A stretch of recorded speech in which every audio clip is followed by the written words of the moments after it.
우리 오늘 함께 우리 16절 말씀 다 같이 한번 읽겠습니다. 시작. 그러므로 우리는 긍휼하심을 받고 때를 따라 돕는 은혜를 얻기 위하여 은혜의 보좌 앞에 담대히 나아갈 것이니라. 아멘. 한 주간 우리 터닝 포인트 전환점이라는 주제로 하나님께 또 새벽을 깨우면서 기도할 수 있게 해주셔서 감사함을 드립니다. 또 여러분들 새벽을 깨우면서 또 한 주간 많이 또 안 하던 새벽 기도하면 힘드시는데 한 주간 새벽 기도 나오셔서 감사합니다. 옆에 분하고 인사할 거예요. 한 주간 승리하셨습니다. 수고하셨습니다.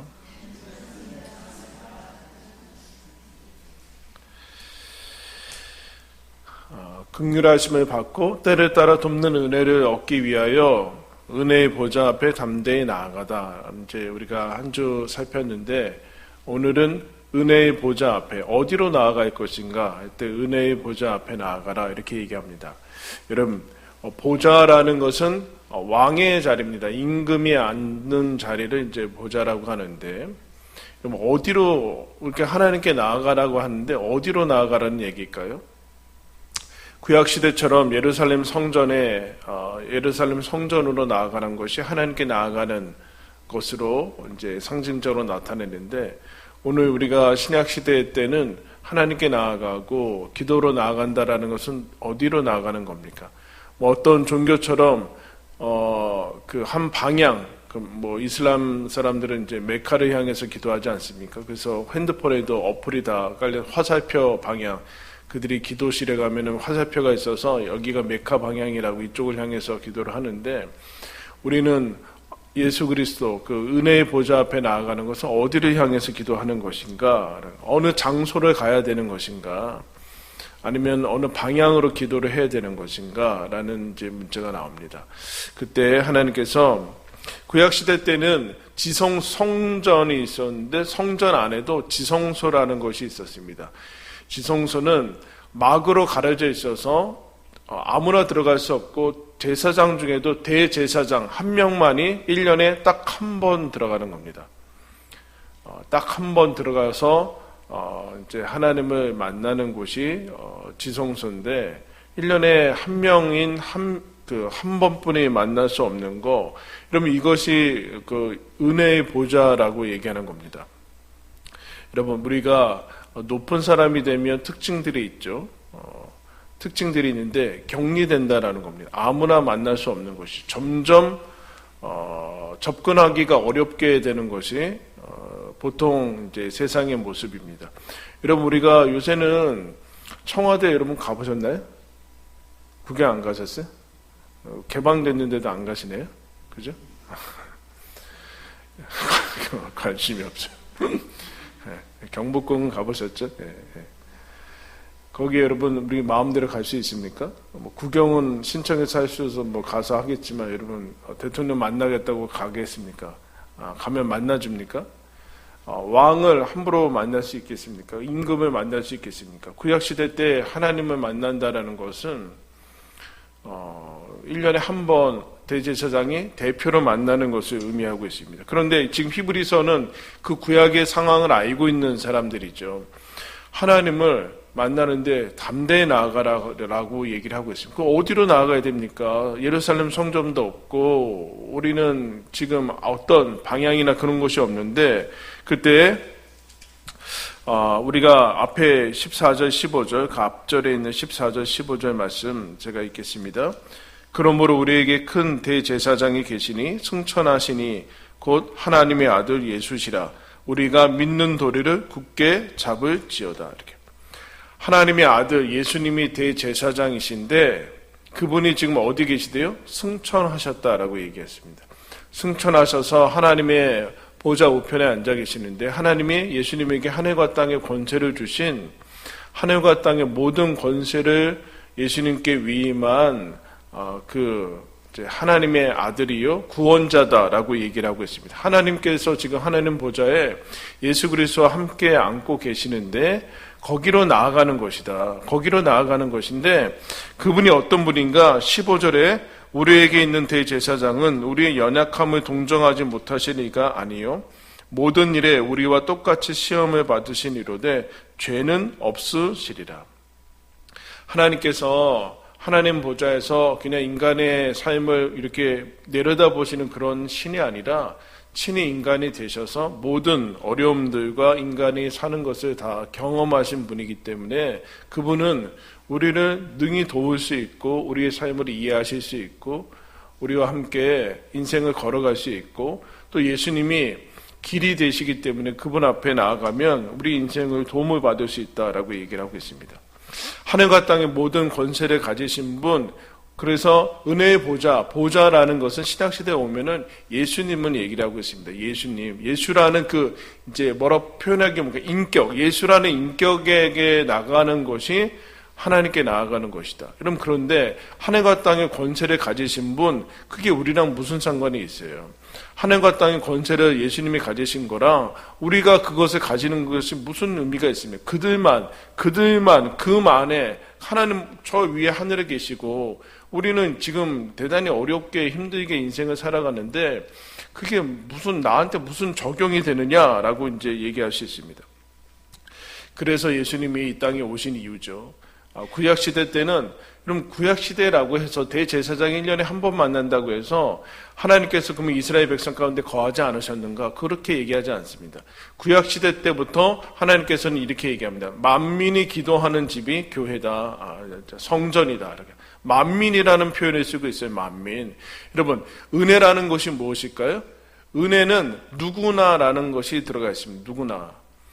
누구나가 아니라 어떤 것들이 배제되어 가면은 은혜라고 얘기할 수는 없어요. 그리고 하나님이 몇몇 특정인의 하나님이면 우리는 여러분 접근할 수 없죠. 지금도 대제사장이라는 직분이 있어서 그 사람만 만날 수 있다면 우리는 은혜에서 제외된 사람들입니다. 그런데 그렇지 않고 하나님께서 누구에게나 열릴 수 있는 그 길을 예수님이 마련해 주셨다라고 얘기합니다. 은혜는 여러분 뭘까요? 은혜는 한번 따라하겠습니다. 되어진다. 여러분, 되어지는 게 은혜예요. 되어져야 돼요. 그것을 구해야 돼요. 여러분, 우리가 아무리 노력하고 힘쓰고 그래도 되어지지 않거든요. 우리가 노력한다고 되어지는 것 아니고, 그러면 노력을 하지 말아야 되냐? 그거 아니죠. 우리가 뭔가를 계획한다고 되어지는 게 아니라 되어져야 돼요. 되어져야 되는데 그게 여러분 은혜입니다. 하나님께서 그 은혜를 우리들한테 주시는데 우리들 누구에게나 주신다라고 얘기를 하고 있습니다. 예수 그리스도를 믿는 누구에게나. 그래서 야고보서에 가면은 너희들 기도해라. 믿음의 기도는 하나님의 역사하는 힘이 크다. 아멘. 믿음의 기도는 그러면 무엇입니까, 여러분? 의인이 간구하는 힘이 크다. 믿음의 기도는 역사가 많이 일어난다. 그럼 믿음의 기도와 의인의 기도는 뭐예요? 누구예요? 여러분, 의인이에요? 아니면 믿음의 기도를 드리고 있어요. 그러면서 엘리야라는 사람을 예를 듭니다. 엘리야가 기도하니까 3년 6개월 동안 비 안 오고 다시 기도하니까 비 오고 이렇게 얘기해요. 여러분, 오늘 제가 비 잠깐 멈추냐고 사실 좀 비웃는 거예요, 지금? 요때 제가 얘기해 보다 보니까 요 6시 요때만 잠깐 그렇고 좀 이따가 이제 비 많이 오고 뭐 그런다는 것 같아요. 여러분, 왜 웃습니까? 엘리야가 마지막에 내가 기분이 안 좋으려고 그래. 엘리야가 기도하니까 비가 안 오고 기도하니까 비 와서, 여러분, 이거를 누가 믿었냐면은 하나님 안 믿는 아합이 믿었어요. 너 때문에 비 안 온다 이랬거든요. 놀랍지 않습니까, 여러분? 안 믿는 아합이, 그 악한 왕이 엘리야 잡아서 죽인다고. 왜냐하면 너 때문에 비가 안 온다고 이러고 있어요. 근데 야고보서에서 이렇게 표현, 엘리야는 너희들과 똑같은 사람이다. 이렇게. 똑같은 사람이다. 엘리야가 특별한 사람이라서 하나님이 엘리야의 기도는 특별 대접을 해주는 거 아니다. 믿음의 기도를, 그럼 믿음의 기도는 어떻게 해야 되는, 믿고 그렇게 해야 되나? 맞는데, 간절히 기도해라라고 얘기하고 있는데, 그것이 아니라 예수의 이름으로 하는 기도가 믿음의 기도입니다. 예수 이름으로 하는 것이 믿음의 기도입니다. 그러므로, 누구든지, 예수님이 얘기하죠. 누구든지 주의 이름을 부르는 자는 구원을 얻는다. 누구든지 예수의 이름으로 기도를 하는 것이다. 그러므로 예수의 이름이 은혜의 보좌입니다. 신약 성경에 보면 은혜의 보좌라는 것은 예수의 이름을 부르는 거예요. 예수라는 그 인격, 이름은 인격이죠. 호칭이라는 것이 아니라 예수라는 그 인격을 의지해서 하나님께 기도하는 것이 하나님께 나아가는 것이고, 지금 하나님께서 우리를 도우시고 인도하시는 가장 중요한 길이다. 예수의 이름을 부를 때 여러분 불교 신자는 누구예요? 부처의 이름 부르는 거예요. 무슬림 사람들은 여러분 알라의 이름을 부르는 거죠. 예수를 믿는 사람들 예수의 이름을 부르는 거예요. 그럼 뭐 세상 사람들 뭐 드라마에서 뭐 이렇게 얘기하죠. 아무나 나와라. 뭐 부처건 공작은 맹작은 아무나 나와라. 뭐 이렇게 얘기하는데 여러분 그렇게 하면 안 돼요. 그러면 안 돼요. 예수의 이름을 부르는 것이 크리스찬이에요. 크리스찬. 살아계신 하나님이기 때문에 그분의 이름을 부르죠. 우리는 이래요. 내가 지금 이 상황에서 예수님 이름 부르면 크게 뭐가 달라질까 그런 생각을 하게 되는데 그렇지 않아요, 여러분. 예수의 이름을 부를 때 예수님이 인도하시고 물론 그 전에도 우리가 예수 이름 부르지 않아도 하나님께서 여러분 일하시죠. 그러나 우리가 예수의 이름을 부를 때 거기에서 구원이 일어난다로. 여러분 이게 얼마나 황당한 겁니까, 여러분. 구약시대 때 이스라엘 백성이 뱀에 물렸을 때 하나님께서 너 놋뱀을 만들어서 달아라 할 때 다른 다음에 뭐라고 그랬냐면은 말도 안 되는 게 저 놋뱀을 쳐다본 사람은 낫는다 그랬어요. 뱀에 물렸는데 무슨 저 놋뱀을 쳐다본다고 나아요, 여러분. 근데 안 쳐다본 사람은 죽고 쳐다본 사람은 나아요. 그러면서 예수님이 그걸 신약성경에 얘기합니다. 예수님 믿으면 구원을 얻을 것이다. 예수의 이름을 부르면 응답을 받을 것이다. 그 얘기를 하고 있어요, 여러분. 예수 이름을 부르며 기도하면 여러분 하나님께서 구원하시고 응답하신다라고 약속하고 있습니다. 그 예수의 이름이 무엇인가? 누구나 하나님께 나아갈 수 있는 그 직통 길이 열렸다라는 거예요. 누구한테요? 하늘과 땅의 모든 권세를 가지신 왕한테 나아갈 수 있는 그 길이 예수 그리스도라는 그 이름이다라는 거예요. 이 땅의 모든 무슨 그런 백이 아니라 하나님의 능력, 하나님의 사랑, 하나님의 때를 따라 도우시는 그 은혜를 받는 그 비결, 한 라인, 바로 직통, 언제나 24시간 열려있는 것. 그게 여러분 예수의 이름이에요. 그게 여러분 그것을 여러분 알고 1년에 단 한 명인 대제사장이 들어갈 수 있는 그것을 우리는 언제요? 항상 열려있다.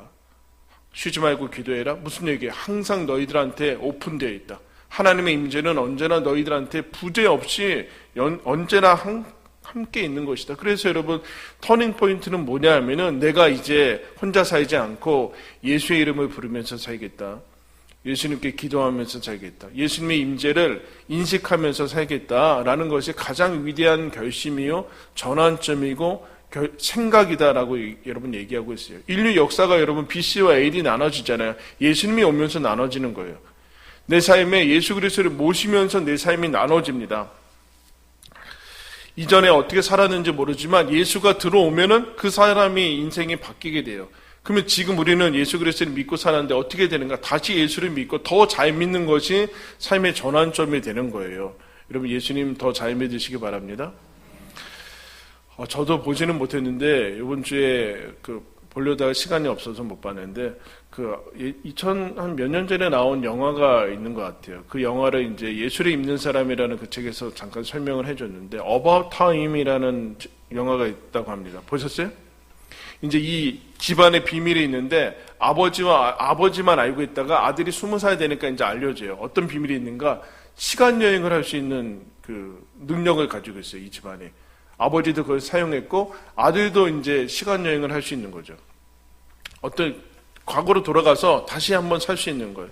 그래서 이 사람이 뭐 실수하거나 그러면 다시 빽해가지고 다시 그 실수를 만회하고 뭐 그런 이제 영화인데 뭐 이런 거죠. 뭐 자기가 이제 바빠가지고 편의점에서 이제 아무 생각 없이 막 바빠가지고 그냥 나왔는데 좀 그랬다. 다시 돌아가서 그 점원한테 고맙다고 감사하다고 얘기하고 나오고 재판에서 뭐 승소하고 그러면은 그냥 뭐 일 처리를 했는데 그렇지 않고 의뢰인한테 가서 안아주면서 수고했다고 이렇게 이제 조금씩 바뀌어 나가는. 근데 어느덧 사용하다가 이제 사용하지 않게 됩니다. 그러면서 그렇게 얘기를 해요.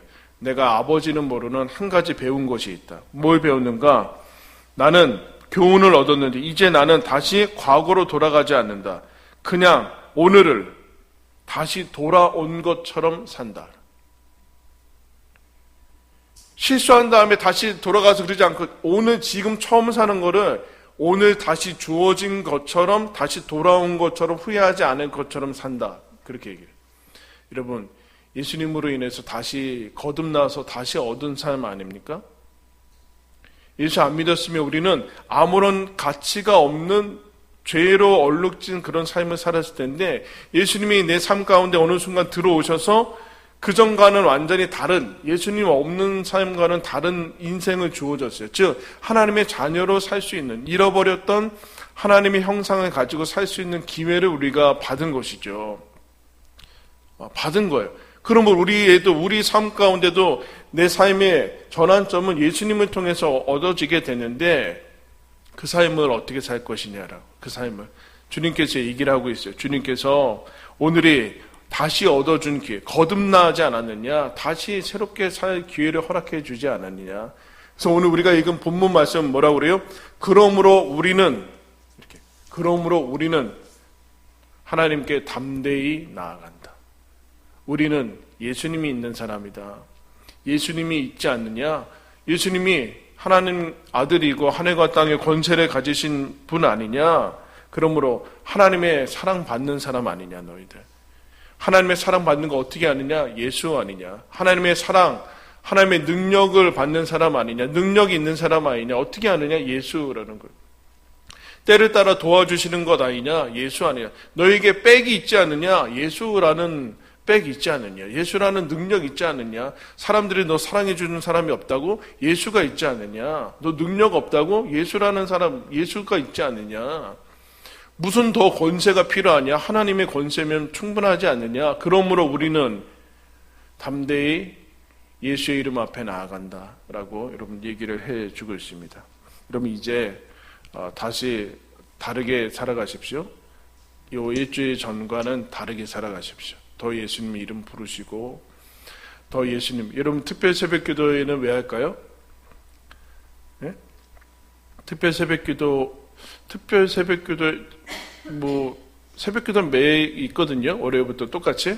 특별 새벽기도는 특별히 좀 힘들어요, 제가. 왜 그런지 잘 모르겠는데 특별 새벽기도 하면 특별히 좀 힘든데 특별 새벽기도에는 여러분 일주일 괴롭히려는 것이 아니라 기도의 맛을 좀 보라는 거예요. 꼭 새벽에 안 나와도 되죠. 기도를 너무 죄책감으로 의무로 살지 마시고 여러분 이런 의무는 뭘까요? 의무? 기도가 우리의 의무인 동시에 특권이고 영광이. 의무는 뭘까요? 보증된 기쁨이라는 거예요, 여러분. 보증된 기쁨. 근데 그것이 의무라는 것은 보증해줬다는 거. 이것은 완전히 보증해줬다는 너무 죄책감에 빠지지 마시고 특별 새벽 기도를 통해서 그동안 기도를 쉬거나 아직 접하지 않은 사람들이 기도의 맛을 알게 되고 하나님의 은혜를 알게 되기 위해서 여러분 특별 새벽 기도를 하는 거죠. 특별한 기회를 하는 것이죠. 그래서 여러분 이 시간 이후에 앞으로 예수님 부르면서 예수님의 사랑 힘입으면서 예수님의 능력을 여러분 의지하면서 그렇게 살아가는 새롭게 주어진 이 인생 홀로 살지 마시고 하나님의 능력을 힘입어서 살아가는 저와 여러분들 되기를 예수님의 이름으로 축원합니다.